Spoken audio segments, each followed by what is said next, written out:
Сәлеметсіздер ме, құрметті тыңдаушылар? Сіздердің назарларыңызға бүгінгі дәріс тақырыбы дене жаттығуларының жіктелуін, спорттық шынықтырудың принциптерінің және жоспарлауының физиологиялық негіздемесі.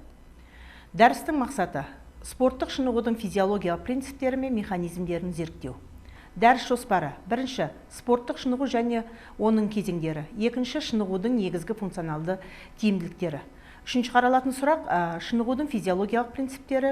Төртінші, шынығу жүктемелерінің қарқыны, жиілігі және көлемін физиологиялық негіздеу. Бесінші, жаттығу тиімділіктерінің арнайлығы және олардың қайтымдылығы. Алтыншы, спорттық қалып. Жетінші, тыныштық күйдегі стандартты және шетті жүктемелер кезіндегі спортшылардың функционалды дайындығының сипаттамасы. Және соңғы қаралатын сұрағымыз: шектен тыс шынығу және зорығу. Спорттық жаттығу адам ағзасының өзі таңдап алған спорт түрінің талаптарына ұзақ жылдар бойы бейімделу процесі. Физиологиялық көзқарас бойынша спорттық шынығу функционалды қорларды қолдану жолмен дене сапаларын дамыту, сондай-ақ шартты және шартсыз рефлекстердің күрделі жиынтығы негізінде қимыл дағдыларын жетілдіру процесі. Спорттық шынығудың негізгі шарттарының бірі спортшының жалпы және арнайы дене дайындығының бірлігі. Спорттық шынығудың үш кезеңі бар. Бірінші, дайындық кезеңі, оның нәтижесінде арнайы жұмысқа қабілеттілігінің біршама жоғарғы деңгейіне шынығуға болады. Бұл кезеңі ұзақтығы 3-4 ай. Бұл мерзім шыныққандықтың жекелі ерекшелігіне және деңгейіне байланысты. Екінші, бұл жарыстық кезең. Бұл кезеңде спортшы жұмысқа қабілеттілігінің жоғарғы деңгейіне жетеді, бірақ ол деңгейі спортшының бар жоғы шектеулі 4-5 айға ғана ұстап тұра алады. Үшінші кезең өтпелі кезең. Бұл кезеңде шынықтыру жүктемелері төмендейді, нақты тынығу қажет немесе қандай да бір басқа жұмыспен шұғылдану керек. Бұл кезеңі орташа ұзақтығы 4-6 апта. Жылдық шынықтырудың циклы аралық мезоциклдерге, ал мезоциклдер апталық микроциклдерге бөлінеді. Мұндай циклдік адам биоритмдеріне сәйкес келеді. Шыныққандықтың негізгі функционалды тиімдіктері: бұл үзбей шынығу нәтижесінде 2-10 тиімдіктерін қалыптасады. Бірінші, ол бүкіл ағзаның және шынығу жаттығуларының орындалуын қамтамасыз ететін, оның басты жүйелерін максималды функционалды мүмкіндіктерін күшеюі. Екінші, бүкіл ағзаның және орындалатын бұлшықет қызметіне қатысатын оның мүшелері мен жүйелерінің қызметінің тиімділігін арттыру. Шыныққандықтың физиологиялық принциптері: олар жалпы және арнайы дене дайындығының бірлігі. Екінші, шынықтыру процесінің үздіксіз жүргізілуі. Үшінші, шынықтыру процесінің циклділігі. Шынықтыру процесінің мәні мен құрылымы кезеңімен өзгеріп отыру қажет. Өйткені спорттық қалыпты барлық уақыт бойы сақтап тұру мүмкін емес. Келесі, бұл жаттығулар қайталанып отыру қажет, нәтижесінде қимыл дағдысы бекінеді. Шынықтыру жүктемелерін үзбей және максималды көтеру. Шынықтыру жүктемелерінің қарқыны, жиілігі және көлемі. Бұл физиологиялық негіздеуге келетін болсақ, бұл жерде шынықтыру тиімділігі тек қана дене жүктемесі қалыптасқан бейімділік деңгейінен артық болған жағдайда ғана қалыптасады. Дене жүктемесінің шегі бар, оған оның ұзақтығы, қарқыны және жиілігі жатады. Тек қана шетті жүктемеден артық шынықтырулардың ғана тиімділігі болады. Жүктеменің қарқынын анықтау үшін бір қатар әдістер қолданылады. Атап айтқанда, оттегінің қолдануының анықтау әдісі, жүректің соғу жиілігін анықтау, аэробты алмасу табалдырығының анықтау, қандағы лактаттың концентрациясын анықтау және тағы басқа. Шынығу тиімділігінің қалыптасуында шынықтыру сабағының ұзақтығының маңызы үлкен. Әртүрлі дене сапаларының шынықтыруда шынықтыру сабақтарының ұзақтығы әртүрлі болады. Жиіліктері де әртүрлі болады.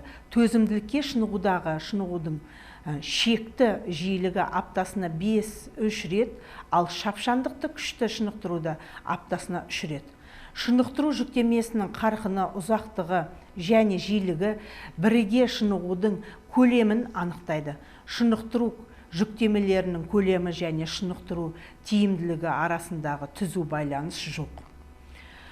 Шынықтырудың тиімділіктерін арнайылығы мен қайтымдылығына келетін болсақ, бұл жерде үзбей шынығу нәтижесінде арнайы шынығу тиімділіктерін айқындайтын арнайы бейімделу түзіледі. Жалпы ереженің мәні жоғарғы спорттық шеберлік деңгейінде спорттық нәтиже өсімі шынықтыру процесінде берілген спорт түрінде негізі болып саналатын жаттығуларды орындау кезінде байқалады. Шынықтырудың тиімділігінің қайтымдылығы бұл шынықтыру жүктемелерінің табалдырықты деңгейінден төмендету кезінде арнайы шынықтыру тиімділігінің азаю немесе жойылу жүреді. Мысалы, шынықтыру тоқтатқаннан кейін 2 аптадан кейін жұмысқа қабілеттіліктің төмендеуі жүрсе, 3-6 ай үзілістен кейін жұмысқа қабілеттілік шынықтыруды бастағаннан дейін деңгейге төмендейді. Шынықтыруды қайта бастағаннан соң 10 шынықтыру тиімділіктері қайта қалыптасады. Қайтымды шынығу тиімділік қасиеті табалдырықтың үсті қарқынды жүктемелерді қолдана үзбей шынықтыру сабақтарын жүргізуді талап етеді.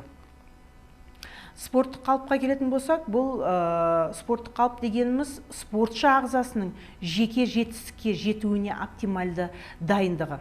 Спорттық қалып берілген индивидуумға максималды физиологиялық жүйелердің қызметін деңгейімен, қимылдардың жоғарғы бағдарымен және олардың вегетативті қамтамасыз етілуімен, сондай-ақ ағзаның физиологиялық қорларды толық қолдана алу қабілетімен сипатталады. Спорттық қалып ұзақ уақыт сақталынбайды. Жеке жетістіктердің өсімінің шегі әрбір адамда генетикалық алдын анықталған болады. Генетикалық факторлар жоғарғы нәтижеге жетудегі шешуші фактор болып табылады. Спортшының тыныштық күйде стандартты және шекті жүктемелерін берілген кезде функционалды дайындығының сипаттамасына келетін болсақ, бұл жерде тыныштық күйде спортшының орталық жүйке жүйесінде жүйке процестерінің лабилділігінің жоғарғы деңгейі байқалады. Спортшының қимыл аппараты сүйектерінде біршама жуандылығы және мықтылығымен, бұлшықеттерінің айқын жұмыстық гипертрофиясымен, гликогеннің және миоглобиннің үлкен қарқыны қорымен, ферменттердің жоғарғы белсенділігімен ерекшеленеді. Ал тыныс алу жүйесіне келетін болсақ, бұл жерде өкпенің тіршілік сыйымдылығы 6-8 литр минутына дейін ұлғаяды. Тыныс жиілігі 6-12 рет минутқа дейін төмендеген. Көп өкпенің максималды желденуі 150-200 литр минутының шамасында. Ал жүрек қан тамыр жүйесіне келетін болсақ, бұл жерде жүректің көлемі 1200 сантиметр куб ұлғайған. Жүректің соғу жиілігі 4-50 соғу минутына дейін төмендеген. Қанның минуттық көлемі төмендеген. Артерия қан қысымы 100-105 мм сынап бағанасына дейін төмендеген. Ал қанға келетін болсақ, бұл жерде эритроциттер мен гемоглобиннен мөлшері 6-10 мл 1 мм кубқа дейін және де 160 грамм на литрға дейін артқан. Оттегінің оттектік сыйымдылығы, ол да қанның сілтілік қоры және айналымдағы қанның мөлшері жоғары.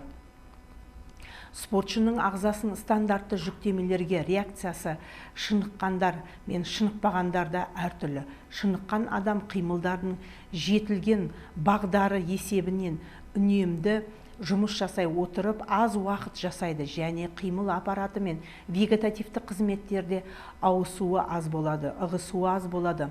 Спортшы ағзасының шекті жүктемелерді орындау кезіндегі реакциясы. Бұл жерде шектік жүктемелерді орындаған кезде шыныққан ағза көп қуат жұмсайды және оның қимылы және вегетативтік жүйелерінің қызметін шынықпаған адамның ағзасының шамасы келмейтіндей үлкен ығысулар туындайды. Шектен тыс шыныққандық және зорығуға келетін болсақ, бұл жерде шектен тыс шыныққандық бұл спортшының ағзасында жүктемелер арасында жеткіліксіз сынығудан туындайды. Шамадан тыс шаршаудың дамуынан пайда болған патологиялық күй. Бұл күйде қимыл және вегетативті қызметтер бұзылады. Спортшының көңіл күйі нашарлайды, жұмысқа қабілеттілік төмендейді. Ал шектен тыс шынығуды жою бұл спортшы ағзасының қызметтік күйіне сәйкес келетін шынығу мен тынығу тәртібін сақтау. Зорығу, ал зорығуға келетін болсақ, бұл жерде Зорығу бұл қызметтердің жүйкелі және гуморальды реттелу, алмасу процестерінің және гомеостаздың бұзылуынан туындайтын ағзаның функционалды күйінің күрт төмендеуі. Зорығудың басты себебі бұл шаршаудың ерікті күштенуімен жеңу жағдайындағы берілген шамадан тыс ауыр және жеделдетілген дене жүктемелері. Зорығу өткір және созылмалы болып келеді. Өткір зорығу ауыр жағдайларда оң жақ қабырға астындағы ауырсынудың, жүрек қызметінің өткір жетіспеушілігін, естен тану туындатып, тіпті кей жағдайда өлімге әкеп соғады. Созылмалы зорығу бұл спортшы ағзасының функционалды мүмкіндіктеріне сәйкес келмейтін дене жүктемелерін бірнеше рет қайталануынан пайда болады. Бұл кезде қатты шаршау байқалады, жүректің тұсы шаншып ауырады, спортшының жұмыс қабілеттілігі күрт төмендеп кетеді. Дене жүктемелерін азайту немесе толық тоқтату ағзаның қалпына келуін мүмкіндік береді. Құрметті тыңдаушылар, зейін қойып тыңдағандарыңызға рахмет. Келесі дәрісте жолыққанша.